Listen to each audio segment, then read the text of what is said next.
¿Qué tal, amigos de 6 a 9? Buenos días. Esta mañana, como última entrevista política del año aquí en de 6 a 9, hemos invitado al congresista y vocero alterno de Peruanos por el Cambio, Salvador Heresi. ¿Qué tal, Salvador? ¿Cómo estás? Muy bien, muchas gracias por la invitación, Mario. Vocero de una bancada un poco encogida después de los episodios de los últimos días, de la última semana, digamos. Sí, verdad, lamentamos la partida de nuestros colegas Vicente Ceballos, nuestro colega Gino Costa y Alberto Belaunde. Sí. Y estamos trabajando para... Eran 19, 18 y se han quedado en 15. 15, creo que hay que preocuparnos mucho de... Casi el 20% de la bancada han perdido. Bueno, creo que hay que trabajar un tema cualitativo para darle una mejor prestancia y apoyo al gobierno desde el lugar que nos corresponde. ¿Valió la pena, a pesar de, digamos, el costo que ha tenido no solamente para la bancada, sino para el oficialismo en su conjunto, porque se han perdido ministros también, se han perdido funcionarios en otras instancias del Ejecutivo? ¿Crees que en el costo-beneficio de la medida del indulto sigue ganando el beneficio al costo? Bueno, es una incógnita que hay que desarrollar, que hay que trabajar para que sea un beneficio. Yo creo que hay una situación real de dificultad que no solamente se da por el indulto al señor Fujimori, sino por los resultados que las encuestas señalan al respecto del gobierno y que han significado la autocrítica del presidente Pedro Pablo Kuczynski, el pedido de disculpas reiteradas en el Congreso y después del Congreso en relación no solamente a los temas que él consideró que debió explicar mejor, sino en relación a su propio gobierno. Y entonces él manifestó que iba a hacer un cambio radical. Yo entiendo que se está produciendo eso, no solamente a partir del indulto, sino de la conformación de un gabinete desde el Centro Democrático, que sea un gabinete de unidad nacional, de reconciliación nacional, que agrupe a las fuerzas democráticas que respetan la Constitución, la autoridad y el orden en el país. Ahora, es difícil imaginar una reconciliación nacional con las marchas que hemos visto ayer en las calles. Digamos, no es un espíritu muy conciliador el que exhiben quienes los marchantes y quienes renuncian también al oficialismo, ¿no? A ver, en primer lugar, en el tema de la marcha nosotros saludamos una expresión democrática. Por supuesto, están en su derecho, pero digo que hay un contraste entre, digamos, el espíritu de reconciliación y la realidad de lo que ocurre en el país, ¿no? A ver, yo he recibido información, los reportes de la marcha a nivel nacional. Estamos hablando de 5.000 personas que han participado a nivel nacional y 9.500 el día de ayer en Lima. Entonces, la marcha muy respetable, representa un sector de la población, están agrupadas ahí los partidos de izquierda también, que estuvieron un día antes coordinando en la CGTP la organización de este evento. Sí, claro. Está ahí, la información es pública. Entonces, es un sector que representa una parte ciudadana, pero mayoritariamente a la izquierda de nuestro país. Tenemos claro qué es lo que representa a la izquierda de nuestro país, su posición, cambio de constitución, cambio de modelo, posiciones muy cercanas a Chávez. Se critica el tema de un supuesto pacto de impunidad, pero durante las responsabilidades que tuvieron, ya sea en el gobierno municipal de Susana Villarán o ya sea cuando viajaban a Venezuela para recibir los dólares de Chávez para las fundaciones que ellos manejaban, no había, por cierto, ningún tipo de sospecha respecto de actos que por lo menos son condenables y lindan con la moral. Entonces, frente a eso hay un gran espacio de este antifujimorismo que hemos visto ayer marchar y un fujimorismo en el que desde el Centro Democrático, vuelvo a repetir, ese gran espacio de peruanos que no son antis, sino que buscan un buen gobierno, que se solucionen sus problemas de agua, sus problemas de seguridad, sus problemas de reactivación económica y de empleo. Ese es el sector que nosotros queremos trabajar y, por cierto, procurar también limar asperezas para que se produzca en nuestro país, pasar de la Comisión de la Verdad al tema de la reconciliación, que es un tema que siempre queda en agenda. Ya, pero ¿ese fujimorismo es el fujimorismo total o un sector del fujimorismo? ¿O aquellos que eran llamados pelonas durante la campaña presidencial del 2016 han vuelto a cambiar y ahora resulta que son personas con las que hay que, o políticos con los que hay que no solamente dialogar, sino formar un gobierno. Bueno, en política hay cambios, solo Dios y los tontos nos cambian, es un refrán muy conocido. Nosotros esperamos que las fuerzas democráticas que respetan la Constitución pongan primero al país. Creo que hay un inmenso trabajo que realizar y la responsabilidad del presidente y la presidenta del Consejo de Ministros es grande a partir de la conformación de este gabinete de unidad nacional y de reconciliación. Es necesario forjar un centro democrático, un centro de equilibrio moderado que convoque a las fuerzas y que no entre a este juego del fujimorismo versus antifujimorismo. La decisión del presidente de indultar a Alberto Fujimori, que ha sido humanitaria pero tiene connotaciones políticas, implica el rompimiento con un determinado espacio político que no necesariamente ha sido bueno para hacer un buen gobierno, y las encuestas lo dicen. Pero fue útil para ganar las elecciones y para salvar la vacancia, ¿no? Mira, efectivamente la convocatoria de este sector fue importante para la consecución de la votación, pero un presidente, y lo decía ayer yo también en una entrevista, el que habla ha sido también elegido alcalde y en muchas oportunidades te elige un 50% de una determinada población, pero tienes que gobernar para todos y esa es la función de una autoridad, no gobernar solamente para los que votaron por uno, sino gobernar para todos. Y dentro de ese marco es que procuramos construir un gobierno de reconciliación, un gobierno ancha base y con buenas figuras en el gabinete ministerial. Para todos es un eufemismo, porque si el para todos supone excluir al grupo que antes estaba incluido, ya no hay todos. Eso es en el tema de la gestión gubernamental, pero para la gestión evidentemente tenemos que gobernar para todos. Vamos, digamos, un poco retrocediendo en el tiempo al momento anterior a la votación de la vacancia presidencial. El presidente ha dicho reiteradamente que él pide disculpas por no haber sabido informar bien. ¿Te parece que el problema fue ese, no informar bien o no decir la verdad? Me parece que fue no informar bien. Yo creo que el presidente en este sentido es bien honesto en señalar que no es un gran comunicador, o sea, él es consciente de eso, que no, a veces son temas que son complicados de explicar en televisión, no es fácil enfrentar a los medios de comunicación, bueno, y lo vivo yo en carne propia, sí, ¿no? Claro, pues uno se postula a la presidencia, digamos, decir no es fácil enfrentar a los medios de comunicación, no viene al caso, porque viene con el cargo, viene con las responsabilidades y el reto que uno está dispuesto a asumir. Y por eso creo que es noble el gesto del presidente en reconocer el error y pedir las disculpas. En el Congreso creo que 10 veces y después en su posterior discurso también nuevamente pedir disculpas, no solamente por este hecho relacionado a lo que originó la vacancia, sino también en lo que se refiere a su gobierno. Y tiene toda la intención de mejorarlo y darle un vuelco. Pero déjame sujetarte a la primera parte de la reflexión. Pero lógico, pues de eso se trata, porque claro, nuevamente se dice error, y error es cuando yo sumo 3 más 5 y creo legítimamente que el resultado me da 9, cuando sabemos que es 8. O cuando escribo democracia con Z, creyendo que la ortografía correcta es con Z y no con C. Eso es un error. Ahora, si yo sé que democracia se escribe con C y lo escribo con Z, eso no es un error, eso es dolo. Cuando yo sé que estoy diciendo algo que no es cierto, o mejor dicho todavía, que es mentira, eso no es un error, ¿no es cierto?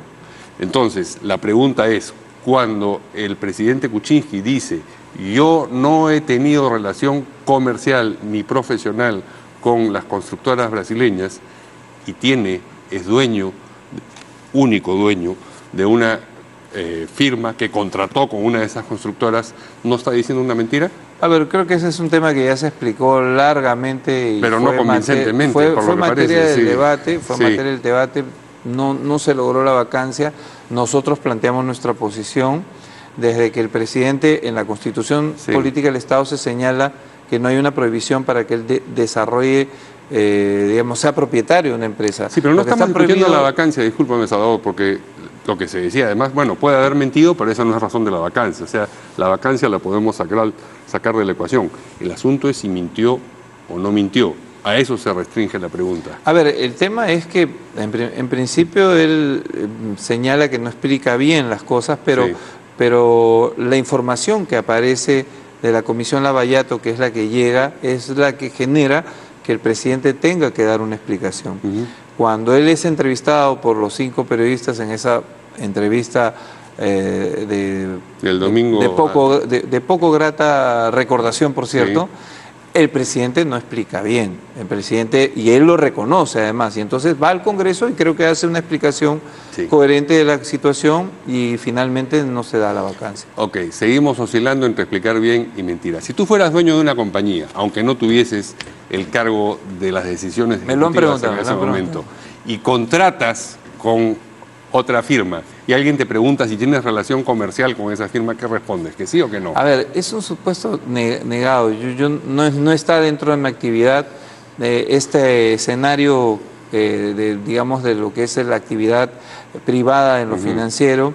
Nos demuestra que hay una serie de prácticas que son muy comunes, como por ejemplo el tema de la muralla china, en el que un propietario de una empresa no conoce lo que necesariamente está gestionando el encargado de hacer la gestión. Pero el propietario de la empresa, único propietario de la empresa, está estableciendo una relación, se va a beneficiar de los dividendos de esa relación comercial de su empresa con la constructora brasileña. Entonces, decir que no ha tenido relación alguna no parece precisamente ajustado a la verdad. O sea, el presidente lo que señala, y a mí me parece dentro de su esquema, es de que él no ha contratado con Odebrecht. O sea, él directamente no ha... Pero esa no era la afirmación. No ha tenido una contratación con Odebrecht. Por lo tanto, a partir de que no ha contratado con Odebrecht, no tiene una relación comercial. Y él señala que entrega la administración de la gestión de su empresa a Westfield, en este caso al señor Sepúlveda, y es Sepúlveda el que la gestiona y se produce el tema, que es una práctica comercial muy ordinaria, además en las sociedades norteamericanas y particularmente en el caso de las sociedades de Miami, porque esta no es una, digamos, sociedad offshore, sino es una sociedad constituida en Miami, no se aplican las mismas normas que para el Perú, no existe el principio de literalidad, que es uno de los temas que caracteriza a las sociedades peruanas, de manera tal que hay muchos tratadistas en el tema de sociedades mercantiles que han señalado que con lo que dice el presidente es bastante coherente. O sea, si yo tengo una compañía y esa compañía tiene una relación comercial con otra, yo no tengo la relación comercial, si soy el único dueño de la compañía. Eso es más o menos lo que se está afirmando. Es esa compañía que tiene una existencia independiente de mí y que deberá dormir y almorzar y todo lo demás, la que tiene la relación comercial. Quiere decir, yo soy el propietario de la compañía, soy el accionista de la compañía, pero no gestiono la compañía, claro, pero ni tengo una... O sea, y además hay otro tema. Todo lo que se contrata a partir de la gestión de Westfield está vinculado al tema privado, o sea, de levantar fondos. ¿A ti te sorprendió lo de Westfield cuando lo conociste? Es decir, ya sabía lo de First Capital, eso ya se conocía. Cuando apareció, claro. ¿Pensaste en ese momento, caramba, cómo no dijo antes el presidente que tenía esa relación? Pero por supuesto que fue cuando hemos conocido esta situación, ha habido una preocupación de cada uno de los integrantes de la bancada. Pero esa preocupación se expresó, tomó forma de, caray, ¿cómo no me han avisado de esto? Bueno, lo que se produce es a partir de esta, digamos, llegada de información a la Comisión Lavallato, la exposición de una situación de la que no teníamos conocimiento, y fuimos convocados a Palacio para que el presidente nos explique algo que no conocíamos, y a nuestro entender la explicación era satisfactoria y por eso la defendimos en el Congreso. Pero consideraste cuando apareció la información que tendrían que haberte informado. Claro que te preocupó porque anticipas las consecuencias. Yo te estoy preguntando retrospectivamente, dice, caray, ¿cómo no me han avisado antes de esta circunstancia? Este pedazo de información es muy importante y contrasta con lo que se ha venido diciendo hasta ahora. ¿Es eso lo que te estaba preguntando? Claro, y, pues, te vuelvo a repetir, es una situación que cuando surge, efectivamente no la conocíamos. ¿Te generó malestar? ¿Te generó, digamos, alguna indignación no haber sido informado de ello? No me generó un malestar, sí una inquietud de conocer la situación y de que el presidente nos explicara cuál era la situación para poder nosotros enfrentar a la opinión pública, como lo hemos hecho en la bancada y creo que con bastante solvencia durante el proceso de la vacancia. El indulto, vamos a pasar al siguiente tema, ¿te sorprendió? Cuando te llaman al Palacio de Gobierno, ¿tú ya lo esperabas? ¿Tú ya sabías que eso estaba en marcha? era algo que el presidente venía anunciando desde hace bastante tiempo, inclusive ya... Anunciando y desanunciando. Y la ¿no? gente, Sí. y la gente ya incluso decían, ¿por qué vuelve a tocar el tema si es que esto no se va a producir? Sí. Bueno, él en alguna entrevista señala que antes de fin de año este tema se iba a resolver.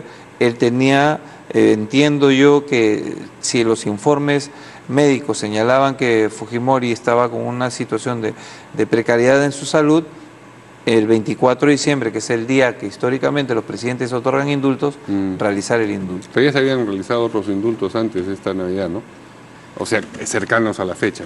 Probablemente, pero Sí. no, eso no Es un segundo paquetito de indultos. no, sí. pero eso no corta ni contradice lo que es una práctica y una tradición histórica de ¿Y los te parece presidentes. bien que la señora, la presidenta del Consejo de Ministros, dijera los indultos no se negocian, este documento no es de conocimiento del Ministerio de Justicia ni del Gobierno, y que 2 días después, o 2 días y medio después, eso resultara, digamos, desmentido por la realidad?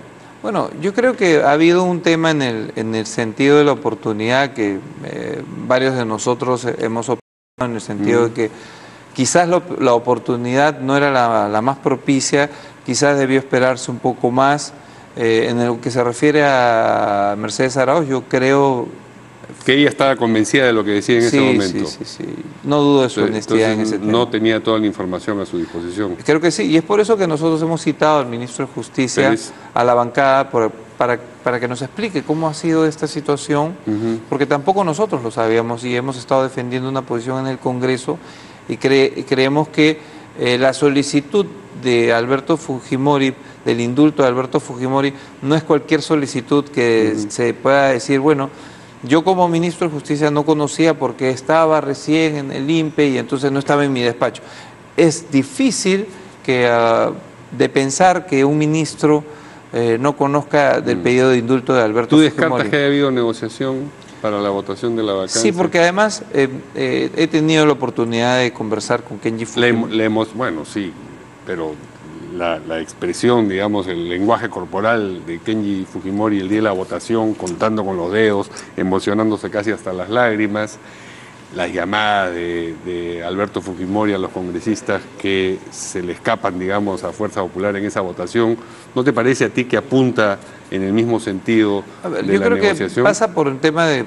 Yo lo que entiendo de esa situación es que pasa por un tema... Primero, afirma Kenji en su mensaje que hay un tema de gobernabilidad, pero también, por supuesto, de que habiendo un presidente de la República que ya reiteradamente había manifestado su voluntad de indultar al presidente o al señor Fujimori, evidentemente esa posibilidad podía no necesariamente darse en la eventual vacancia de Pedro Pablo Kuczynski, y entonces por lo tanto me parece fundada la emoción, y además no solamente en relación a su padre, sino en sentimientos encontrados por el hecho de tener que colisionar con su propia bancada, que es una de las cosas que también entiendo que Kenji Fujimori lo llevaron a esa situación de emotividad.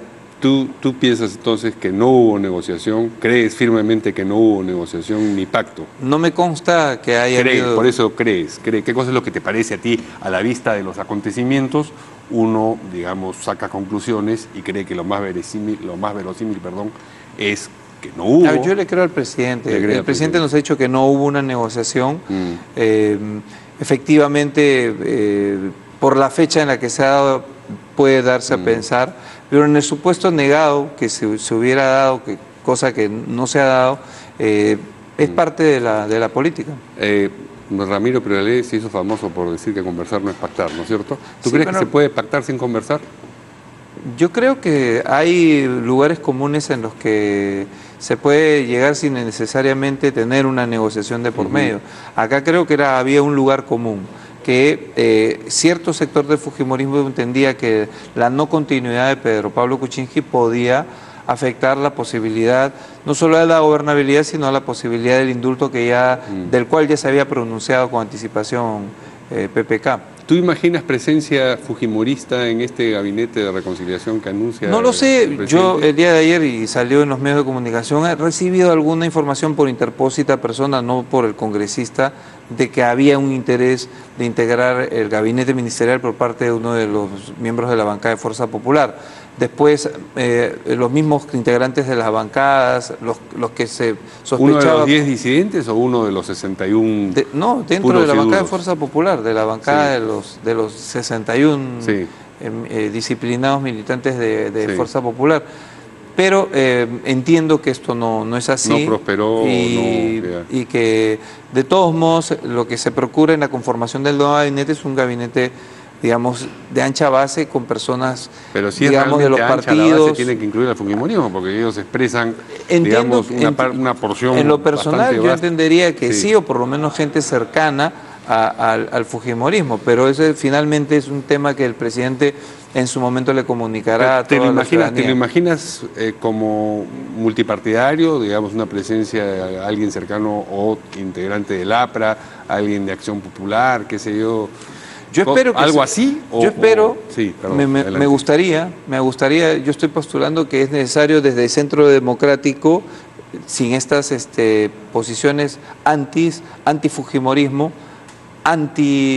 o fujimorismo, hay un gran espacio de peruanos que demanda que los antis sean dejados de lado y se haga un buen gobierno. Y esto implica, a propósito de esta situación que se ha generado a partir del indulto, un gabinete de reconciliación que implica desde un centro democrático convocar a todas las fuerzas que respeten la Constitución, que respeten el modelo y por supuesto se está trabajando para hacer esa convocatoria. El 2 de enero, suponemos, a más tardar estará esto anunciado, porque digamos... Yo había escuchado que podía ser hoy día. Que podía ser hoy día. Que podía ser hoy día y si no ya después de fiestas. Ajá. Muy bien, muchas gracias. Muchísimas gracias por la oportunidad de los televidentes. Un feliz año nuevo. Igualmente, nos vemos ya el próximo año aquí en De 6 a 9. Buenos días.